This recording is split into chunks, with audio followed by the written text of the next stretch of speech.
তিন ধরনের ঘরে আপনার মেয়েকে ভুলেও বিয়ে দিবেন না। অনেক সময় বাবারা টেনশন করে থাকেন যে আমার এত কষ্টের এবং এত কষ্ট করে এই সন্তানটাকে বড় করেছে, এই কন্যা সন্তান যাতে করে এমন একটা ঘরে যায় যে ঘরটার ভিতরে সে শান্তিতে থাকতে পারে, সুখে থাকতে পারে, তার লাইফটা যাতে করে হ্যাপিতে ভরপুর হয়ে যায়। এই ধরনের চিন্তা ভাবনা অনেক বাবা মা করেন। হযরত আলী রাদিয়াল্লাহু তাআলা আনহু যখন তার খেলাফত কাল ছিল তখন তিনি তার সিংহাসনে বসা ছিলেন। এমন সময় এক ধনী ব্যক্তি এসে আলী রাদিয়াল্লাহু তাআলা আনহুকে জিজ্ঞেস করেছেন, হে আলী, আমি আমার কন্যা সন্তানকে নিয়ে একটু টেনশনে আছি, কোন ঘরে বিয়ে দিলে আমার মেয়েটা সুখে থাকতে পারবে, শান্তিতে থাকতে পারবে। এই কথা যখন হযরত আলী রাদিয়াল্লাহু তাআলা আনহুর কাছে জিজ্ঞেস করা হলো, হযরত আলী রাদিয়াল্লাহু তাআলা আনহু কিন্তু খুবই বিচক্ষণ ব্যক্তি ছিলেন।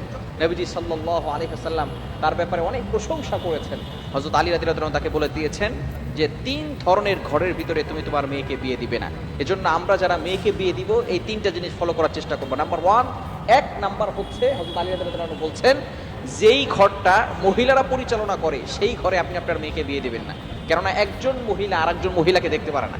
বর্তমান সমস্যাই হচ্ছে এটা, যেই ঘরের সম্পূর্ণ দায়িত্ব মহিলারা পালন করে সেই ঘরে আপনার মেয়েকে বিয়ে দিবেন না। কেননা যখন আপনার মেয়ে ওই ঘরে যাবে তখন আপনার মেয়েটাকে সে তার মেয়ে মনে করবে না, সে তার ছেলের বউ হিসেবে ধর্তব্য করে দেখা যাবে পরবর্তী সময় এই মহিলার কথা অনুযায়ী ওই সংসারে আপনার মেয়ে ভালো থাকতে পারবে না। সুতরাং এক নাম্বার হচ্ছে যেই ঘরের ভিতরে মহিলারা ঘরটাকে পরিচালনা করে, সব দায়িত্ব মহিলাদের উপরে, সেই ঘরে আপনার মেয়েটাকে বিয়ে দিবেন না।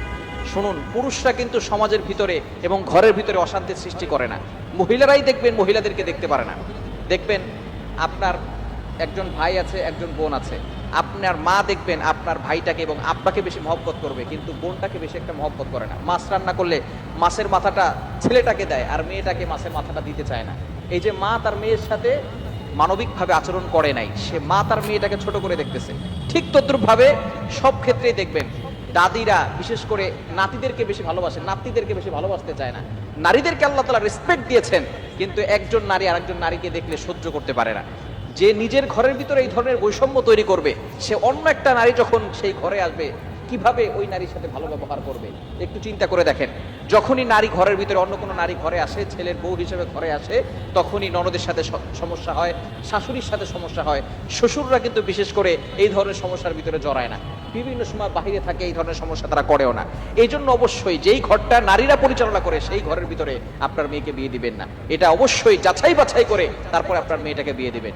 দ্বিতীয় নাম্বার, হযরত আলী রাদিয়াল্লাহু তাআলা আনহু বলছেন যেই ঘরে মহিলাদেরকে রেসপেক্ট করা হয় না, সম্মান দেওয়া হয় না, মর্যাদা দেওয়া হয় না, ওই ঘরে বিয়ে দিবেন না। হযরত আলী রাদিয়াল্লাহু তাআলা এই কথা বলার পরে তিনি ব্যাখ্যা করছেন। প্রথম নম্বরে বলেছেন কি, যেই ঘর মহিলারা পরিচালনা করে। দ্বিতীয় নম্বর বলছে যেই ঘরের মানুষরা মহিলাদেরকে সম্মান করে না এমন ঘরও বিয়ে দেওয়া যাবে না। অর্থাৎ যেই ঘর অবশ্যই পুরুষরা ওই ঘরটাকে পরিচালনা করবে এবং মহিলাদেরকে সম্মান করবে, মহিলাদেরকে রেসপেক্ট করবে, মহিলাদেরকে যে আল্লাহ তাআলা সম্মান দিয়েছেন এই সম্মান পুরুষরা করতে জানে, সেই ঘরে আপনি আপনার মেয়েকে বিয়ে দিবেন। এবং তৃতীয় নাম্বার, হযরত আলী রাদিয়াল্লাহু তাআলা জানিয়ে দিয়েছেন তালাক প্রাপ্তা ঘর, যেই ঘরে বেশি তালাক দেয়, তার ভাই তার কয়েকটা স্ত্রীকে তালাক দিয়েছে, অথবা তার বাবা দুইটা তিনটা স্ত্রীকে তালাক দিয়েছে, অথবা তার খালা খালু, এই যে সম্পর্ক যারা আছে, ফুফু যারা আছে, তাদের সম্পর্ক যদি এমন হয় যে তারা ওই ঘরের ভিতরে ম্যাক্সিমাম মানুষ তালাক দিতে বেশি পছন্দ করে, ওই ঘরে আপনার মেয়েকে বিয়ে দেবে না। তাহলে কিন্তু ওই ঘরে আপনার মেয়ে সুখ শান্তিতে বসবাস করতে পারবে না। সুতরাং এই তিন ধরনের ঘরে আপনি আপনার মেয়েকে বিয়ে দিবেন না।